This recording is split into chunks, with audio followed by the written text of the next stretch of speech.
Hello everybody, I'm Nurgleprobe. Welcome to my top 100 games of all time list. Today we're going through games 60 through 57, but don't forget, check down below for the link to the whole playlist where you can find all the games covered so far. We're doing this throughout Christmas season, so up to the 25th, and every day there will be one more video of games. So let's get started with this one.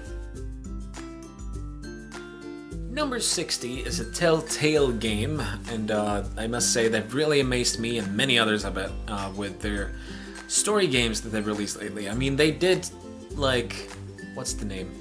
Back to the Future, and it was an okay game. I haven't actually played that one, and I feel like I should now, after playing their newest games. But it's Wolf Among Us, number 60. And Wolf Among Us takes place in the comic world with the same name, I think. And I think it's the same name. Not sure, actually. I'm not that into comics, so I don't know. But basically, you're in a world where fantasy or tale creatures, like, English names of tales.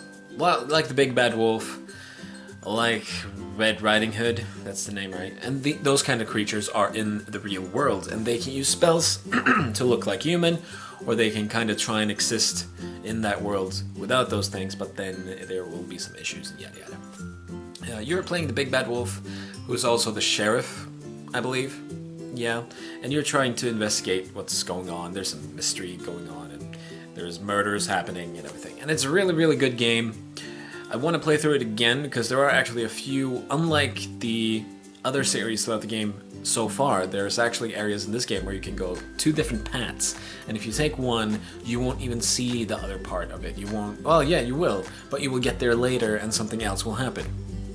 So it's interesting. I really need to play that again just to see what happens depending on which path I pick. But sadly, once again though, the ending feels like, even though you do a lot of options that it's personal for you and like, this is what I want, the ending still doesn't mirror that very well. I think that's still a huge problem with games in general.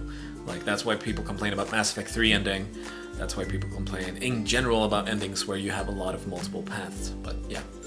Anyway, number 60, Wolf Among Us.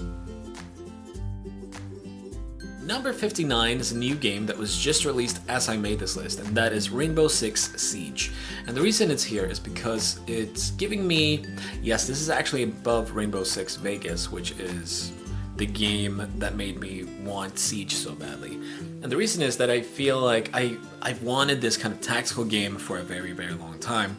And though I probably need to find some people to play with it play it with to enjoy it more, and yes, I'm saying that, enjoy it more than I already do, I still find it awesome to have.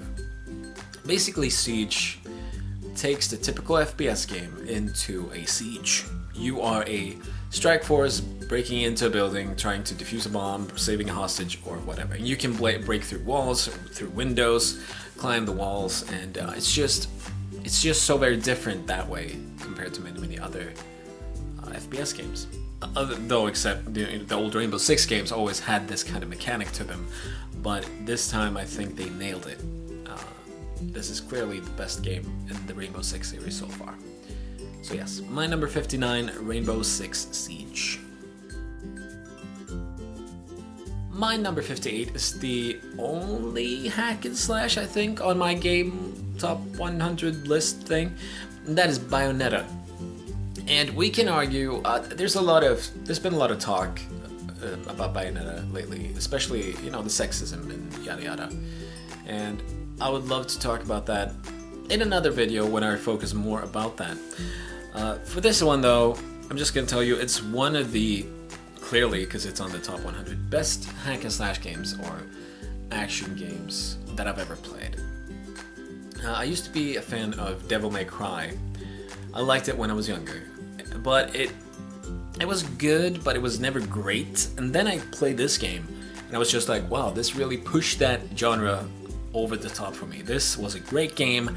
I loved the settings, the enemies were exciting, and everything felt so fluent in this game. Even if you weren't good, you still felt amazing because your attacks looked so good and everything you did was amazing and looked great. And some levels where you run up straight up on falling rocks and you're just like, wow, I like that.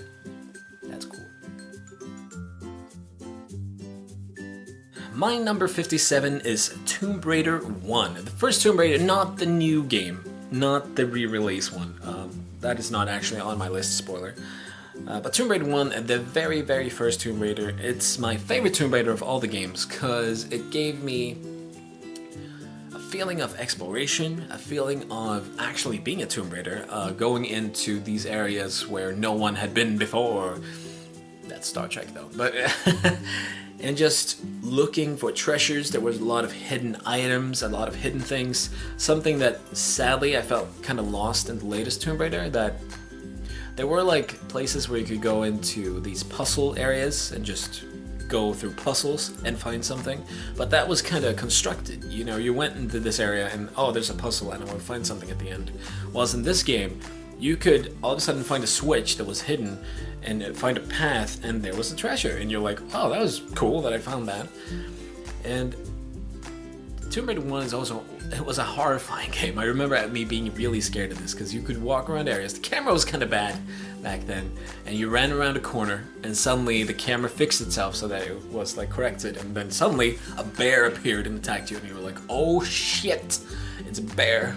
Yeah, it was just, yeah. Tomb Raider 1, great game. The story is kind of weak, but back then, you would be happy if there were stories that were actually in the game. So thank you everybody. This was December 11th games, 60 through 57. One old one, 3 newer ones this time, even though Bayonetta is actually not that new, and I guess Wolf Among Us is not that new either anymore, but 4 great games, and we're getting closer and closer to 50 plus games, and we're really looking at the best stuff there. But yeah, I hope you enjoyed. Don't forget to check the links above my face and down below to find the whole playlist and the other videos. And thank you for watching, and I'll see you soon. Bye bye, or well, soon, tomorrow I'll see you again.